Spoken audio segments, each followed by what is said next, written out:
ससुराल में दुकान। आइए आइए, मेरी दुकान पर आइए। यहाँ डुप्लीकेट चीजें मिलती हैं। मेरे ग्राहक का हाथ छोड़िए देवर जी, वरना मेरा हाथ उठ जाएगा। ये कहानी शुरू होती है वंशराज परिवार के घर से, जहाँ अपने ऑफिस से दोपहर को ही दिलीप लौट आता है, जिसे देखकर उसकी माँ आश्चर्य से उसे पूछती है, अरे दिलीप, तो इस वक्त? दिलीप कोई जवाब नहीं देता और सिर पकड़कर बैठ जाता है। सब खत्म हो गया माँ, मेरी नौकरी चली गई। अब कैसे मेरा घर चलेगा माँ, अब क्या होगा?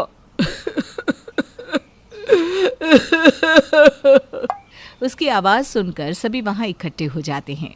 पर आप तो उस ऑफिस में कितने सालों से थी जी, फिर उन्होंने आपको क्यों निकाल दिया? वही तो नीलिमा, कितने ऑफर्स आए थे मुझे बाकी कंपनियों से, पर मैंने कभी अपनी कंपनी के साथ धोखा नहीं किया। और आज उन्हें सस्ते में काम करने वाले एम्प्लॉयज मिल रहे हैं तो उन्होंने मुझे ही सड़क पर ला खड़ा कर दिया। मैं बर्बाद हो गया नीलिमा। मैंने तुम्हारे घर वालों को वचन दिया था कि तुम्हें कभी भी भूखा नहीं सोना पड़ेगा, पर मुझे पता नहीं अब क्या होगा आगे। अरे शुभ शुभ बोलिए जी, आप में बहुत टैलेंट है, कोई ना कोई नया काम मिल ही जाएगा जी। और अभी हमारी हालत ऐसी भी कोई खराब नहीं है। मर गया हूँ क्या मैं, जो तू फूट फूट कर रो रहा है? तेरा बाप अभी जिंदा है। इन बूढ़ी हड्डियों में बहुत जान है बेटा। मेरे खाते से जो पैसे आते हैं उससे तेरा घर चल जाएगा, परेशान ना हो।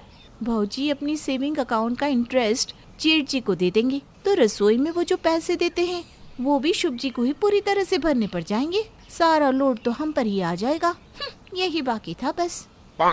मुझे बोलना तो नहीं चाहिए जेठ जी, पर ये भी तो ऑफिस जाते हैं।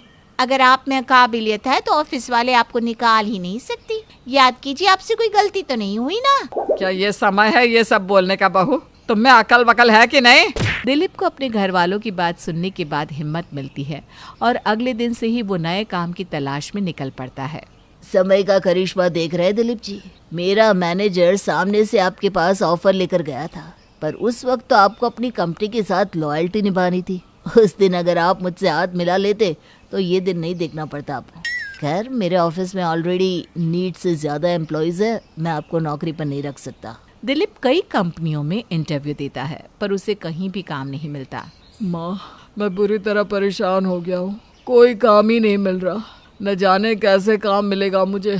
मुझे तो लोगों की दलाली करना पसंद ही नहीं बेटा। तुम लोग ऑफिस ज्वाइन कर रहे थे तब तो मैं पहले से कहता था कि खुद का काम कर लो, वही अच्छा है। खुद ही मालिक, खुद ही नौकर। देख, तू मेरी बात मान और कोई बिजनेस कर ले। कोई दुकान खोलने के लिए भी तो रेंट पर दुकान लेनी पड़ेगी ना बाबूजी। 2-3 महीने तो दुकान को सेटअप करने में ही चला जाता है, तब तक फिजूल में बैठे बैठे रेंट चुकाते रहो। तुझे बाहर क्यों जाना है? हमारे घर के नीचे ही खोल ले दुकान। थोड़ा रिनोवेशन में पैसा लग जाएगा, वही ना, और क्या होगा। पर जगह तो अपनी ही रहेगी। वाह पिताजी, ये तो मैंने सोचा ही नहीं था। बाप बाप होता है बेटा। दिलीप अपने घर के नीचे ही दुकान बनवा लेता है और उसमें राशन का माल गिरवा लेता है। आपका काम सही से चल पड़े भैया। भगवान कर ऐसा ही हो। वैसे तो लोग अभी से ही मेरा नंबर लेने लगे हैं। मोहल्ले वालों ने तो पहले ही कह दिया कि अब वो महीने का राशन मुझसे ही लेंगे। मैं तो कहता हूँ शुभ, तू भी मेरे साथ इस बिजनेस में आ जा। तू अपने ऑफिस जाया करना, पर तेरी भी इसमें हिस्सेदारी रहेगी तो अच्छा ही रहेगा। संडे को तू भी हिसाब देख लिया करना। तो क्या ये दुकान मेरी नहीं है भैया? तुम भी ना। ये सारी बातें वहीं खड़ी रेशमा सुन लेती है। सुनिए जी, मुझे आपसे 2 मिनट बात करनी थी, जरा अंदर आइए। शुभ रेशमा के पास जाता है। ये लोग बड़े कुसुगने, आप भूल कर भी जेठ जी के काम में पैसे मत लगा दीजिएगा। ये सब तो भट्टा बिठाकर सर पर हाथ रखकर बैठ जाएंगे और बेकार में आपकी लगाई रकम फंस जाएगी। अच्छा, जैसा तुम बोलो रेशमा। शुभ लौटकर अपने भाई के पास जाता है। वो भैया, क्या है ना, अपने ऑफिस के काम से इतना ओवरलोडेड रहता हूँ, कहाँ मुझे टाइम मिलेगा बिजनेस देखने का। और वैसे भी ये कस्टमर को संभालना ना मेरे बस की नहीं है। आप संभालिए दुकान। दिलीप अपने किराने की दुकान की ओपनिंग कर देता है। पहले ही दिन ग्राहकों की भीड़ उसके दुकान पर उमड़ पड़ती है। अरे भाई, आम का एक साबुन दे दो। भाई 2 किलो आटा तोल देना, मुझे घर पहुंचना है। अरे यार, तूने मेरे महीने का राशन पैक किया कि नहीं? हाँ हाँ, मैं सबको एक एक करके सारी चीजें देता हूँ, बस 2 मिनट वेट कर लो। दिलीप की खुशी का कोई ठिकाना नहीं रहता। शुरुआत में उसे बड़ी घबराहट हो रही थी कि उसका काम कैसे चलेगा, पर भगवान की कृपा से पहले ही दिन उससे बहुत अच्छी बोनी हो जाती है। बाबूजी लीजिए 20,000 रुपये, मेरे पहले दिन की बोनी। ये पैसे आप रखिए और कल से गल्ले पर आप ही बैठेंगे। अरे बेटा तू संभाल गल्ला, इनकी ऐसे भी उम्र हो गई है, कुछ का कुछ हिसाब कर देंगे। बाबूजी की नज़र इतनी भी कमज़ोर नहीं हुई है माँ। वैसे भी गल्ले को संभालते हुए ग्राहकों को सामान देना मुश्किल की बात हो जाती है। बाबूजी गल्ला देख लेंगे और मैं ग्राहकों को सामान निकाल कर दे दिया करूँगा। केशव दिलीप के सर पर हाथ फेरता है और उन पैसों को केकई के हाथ में पकड़ा देता है। अगले दिन दोनों बाप बेटे समय पर दुकान खोलने नीचे आते हैं, पर दुकान के बाहर पहले से ही लंबी लाइन लगी हुई थी। भाई तू थोड़ा जल्दी दुकान खोल लिया कर, 9 बजे कौन खोलता है, 7 बजे दुकान खोल लिया कर भाई, हमें ऑफिस घर के लिए भी तो निकलना होता है। हाँ बेटा बस 2 मिनट। दिलीप तू जल्दी से दुकान खोल ले बेटा। दोनों फौरन दुकान खोलते हैं। दिलीप ग्राहकों को राशन का सामान निकाल कर देता जाता है और केशव सबसे पैसे लेता है। आपने सही कहा था पिताजी, मुझे बिजनेस करना चाहिए था। 80,000 की कमाई मेरे तो आंसू नहीं रुक रहे, और ये सब ना आपकी सलाह से हुआ है पिताजी। तो तुझे क्या लगता है राशन का दुकान चलाना छोटी बात है? अरे लोग ऐसे ही करोड़पति हो जाते हैं राशन की दुकान से। अग्रवाल साहब ने हाल ही में 2-4 चकिया निकाली है, उनका है ही क्या एक राशन दुकान।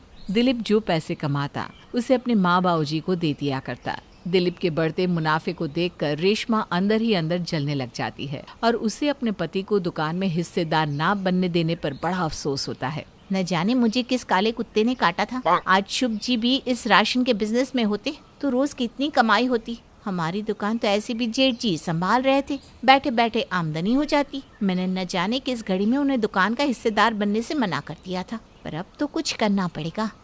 रेशमा रसोई में जाती है और जोर जोर से कुछ न कुछ बड़बड़ करती हुई बर्तनों को पटकने लगती है। अरे रेशमा क्या हुआ, कोई बात हुई है क्या? हाँ बात तो हम ही करने वाले हैं ना, यहाँ पर बाकी सब तो मौन साधे बैठे रहते हैं। अरे क्या हो गया रेशमा, इतने जोर जोर से क्यों चिल्ला रही हो? अब जब घर के माँ बाप ही बच्चों में भेदभाव करने लगे, इंसान कुड़ तो करेगा ही ना। अब शुभ जी ठहरे श्रवण कुमार, माँ बाप के प्यार में अंधे, उन्हें तो दिख ही नहीं रहा कि इस घर में उनकी पीठ पीछे क्या षड्यंत्र हो रहा है। आप लोगों ने तो दुकान के नाम पर घर का नीचे का आधा हिस्सा अभी से ही जेठ जेठानी को दे दिया। चुप, एक शब्द और नहीं। अब जब घर के माँ बाप ही बच्चों में भेदभाव करने लगेंगे तो इंसान कुड़ तो करेगा ही। अब शुभ जी ठहरे श्रवण कुमार, माँ बाप के प्यार में अंधे, उन्हें तो दिख ही नहीं रहा कि इस घर में उनकी पीठ पीछे क्या षड्यंत्र हो रहा है। आप लोगों ने तो दुकान के नाम पर घर के नीचे का आधा हिस्सा अभी से ही जेठ जेठानी जी को दे दिया। ये सब क्या बोल रही है तो बहू, साफ साफ बोल। अब जो दिख रहा है वही बोल रही हूँ ना माँ जी, उसमें और क्या साफ कहूँ। नीचे का पूरा हिस्सा तो जेठ और जेठानी जी हड़प कर बैठे हैं। शुभ जी का काम कुछ अच्छा नहीं चल रहा, सैलरी तो बॉस ने आधी कर दी, पर क्या है ना, इन्हें रोने की आदत नहीं है ना जेठ जी की तरह, तो इनका दुख किसी को दिखता ही नहीं है। इन्होंने तो देवर जी को कहा ही था दुकान में हिस्सेदार बनने के लिए, फिर देवर जी ने ही मना कर दिया, इसमें हमारी क्या गलती? वो क्या है ना जेठानी जी, आप लोगों की मदद करने आपके साथ ससुर जी बैठे हैं।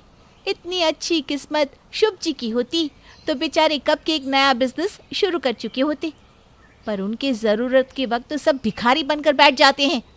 चुप बहू, एकदम चुप, एक शब्द और नहीं।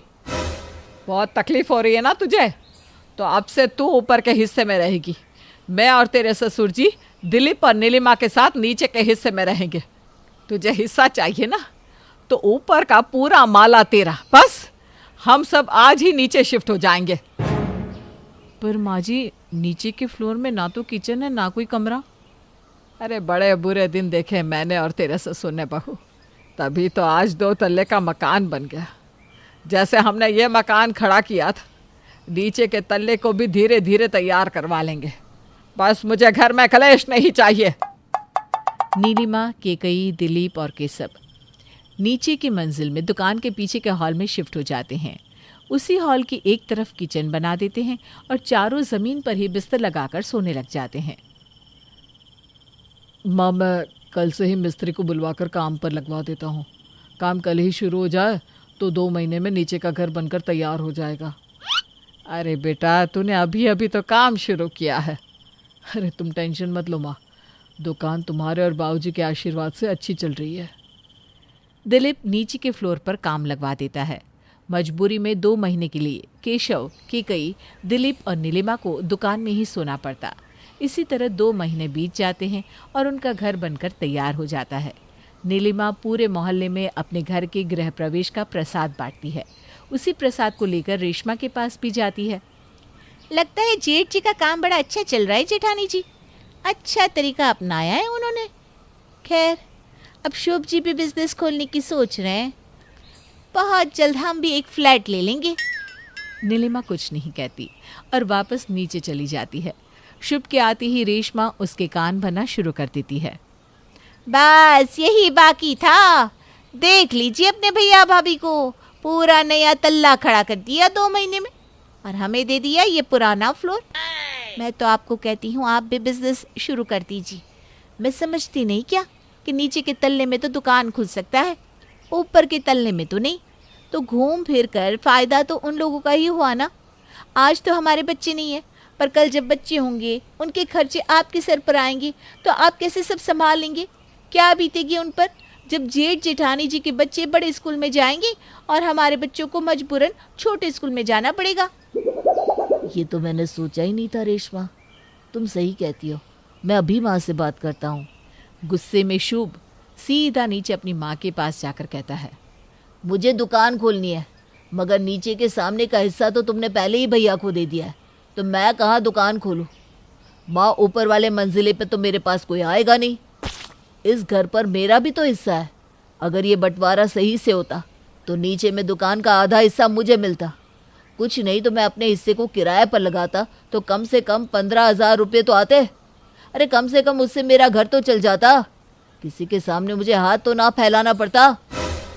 ये सारी बातें दिलीप सुन लेता है और सीधा गले से 15,000 निकालकर शुभ के हाथों में रखते हुए कहता है, तुझे पैसे की ज़रूरत है ना, तो गल्ला खुला है, पिताजी से पैसे ले लिया कर। ये ले 15,000। समझ लेना तेरे किराएदार ने तुझे भाड़ा दे दिया है। हर महीने 15,000 तेरे पास पहुंच जाया करेंगे। शुभ कुछ नहीं कह पाता और उन पैसों को लेकर वापस अपनी पत्नी के पास आ जाता है। बस बना दिया उन्होंने बेवकूफ़ आपको। आप ना सही में बड़े भोले हैं शुभ जी। जरा सोचिए, जेठ जी आपको 15,000 देने राजी क्यों हो गए? क्योंकि वो जानते हैं कि इसी दुकान से उन्हें लाखों की कमाई हो रही है, तो 15,000 देकर इसका मुंह बंद करवा दो। मुझे तो एक ही रास्ता समझ में आता है कि हम भी जेठ जी की दुकान के ठीक सामने अपनी किराने की दुकान खोल दें। और होता भी यही है। शुभ अपने भाई की दुकान के ठीक सामने किराए पर दुकान लेकर राशन की दुकान खोल लेता है। सुबह से तो एक ग्राहक नहीं आया रेशमा। भैया ने तो जब दुकान खोली थी बाहर लंबी लाइन लगी हुई थी। अब जब घर वाले ही कमाई पर सांप की तरह बैठ जाए तो कमाई हो कैसे? सेल सेल सेल, महीने का राशन एक साथ ले जाने पर 200 रुपए का फायदा। A1 क्वालिटी का खाना है अगर खाना, तो राशन शुभ किराने वाले से ही ले जाना। दोनों की आवाज़ सुनकर कुछ लोग वहां पहुंचते हैं। अरे शुभ, तेरे भैया ने भी किराने की दुकान खोल रखी है और तूने भी किराने की दुकान खोल ली, और वो भी किसी और के घर के नीचे, वो भी किराए पर। अपने घर के नीचे दुकान क्यों नहीं खोली? मतलब ये बात सच है कि तुम्हारे परिवार में अब बंटवारा हो गया है। अब क्या कहूँ भैया, अब जब घर वाले भी आपको नौकरों सा ट्रीट करने लगे तो आदमी जाए कहाँ? हमें ना हिस्सा दिया ना पैसा, जिस कारण हमें किसी और के घर के नीचे किराए पर दुकान लेनी पड़ी। अपना हिस्सा लेने तो खुद खड़ा होना पड़ता है बहन। आजकल तो ये हर घर का किस्सा हो गया है। खैर, मुझे 1 किलो आटा तोल दो। लोग शुभ की दुकान पर आते तो सही, पर मसाले की बात लेकर वापस लौट जाते। ऐसे नहीं चलेगा जी, चलिए मेरे साथ। घर के नीचे दुकान पर कस्टमर्स के सामने, आइए आइए मेरी दुकान पर आइए, यहाँ डुप्लीकेट चीजें मिलती हैं। मेरे ग्राहक का हाथ छोड़िए देवर जी, वरना मेरा हाथ उठ जाएगा। इसी भाभी के लिए जान देती थी ना आप? मेरी भाभी लीजिए, आज आपकी भाभी ही आप पर हाथ उठाने की बात कह रही है। अरे कुछ तो शर्म करो तुम दोनों, जग हंसाई हो रही है। अपना पेट पालने के लिए मेहनत तो करनी ही पड़ेगी ना बाबूजी, क्योंकि मेरे सर पर तो किसी का हाथ नहीं है। मेरी मदद करने वाला तो यहाँ कोई नहीं है। जो मुझे समझ में आएगा वही करूँगा मैं। अब लोग हंसे तो हंसे। जब शुभ ये सब कह रहा होता है, रेशमा वहीं पड़े चावल और आटे की बोरियों में जमाल गोटा का पाउडर मिला देती है। छोड़िए जी, इन लोगों से बात करके कोई फायदा नहीं। हमें तो 2 पैसे कमाकर अपना घर चलाना है। चलिए दुकान पर चलते हैं। ग्राहक आकर दिलीप की दुकान से राशन लेकर जाते हैं, जिसे खाकर उनकी तबीयत बिगड़ जाती है और एक साथ कई सारे लोग उसकी दुकान के बाहर तमाशा करने लगते हैं। मारो इसे, 2 पैसे क्या कमाने लगा, खाने में मिलावट करने लगा। भैया इतने गिर जाएंगे, ये मैंने नहीं सोचा था। लोगों की सेहत के साथ भी खिलवाड़ करने लगे अब ये लोग। धीरे धीरे लोग दिलीप की दुकान छोड़कर शुभ की दुकान पर जाना शुरू कर देते हैं। शुभ का काम बड़ा ही अच्छा चलने लग जाता है और एक दिन जब वो गल्ले पर बैठा हुआ होता है, अचानक उसके सीने में दर्द उठता है। अपने पति को तड़पता देख रेशमा जोर जोर से चीखती है, जिसे सुन दिलीप, उसकी पत्नी और बाकी सभी लोग भी वहां पहुंचते हैं। कभी किसी का हक नहीं मानना चाहिए और मैंने वही किया। लगता है उसकी सजा मुझे मिल रही है। मेरे सुहाग को कुछ नहीं होना चाहिए। मुझे नहीं चाहिए धन दौलत, मुझे कुछ नहीं चाहिए। सभी भागकर शुभ को डॉक्टर के पास लेकर जाते हैं। शुभ ठीक हो जाता है, पर इस हादसे से रेशमा के अंदर का गुरूर हमेशा के लिए खत्म हो जाता है और उसके बाद दोनों भाई मिलजुल कर एक साथ काम करने लग जाते हैं।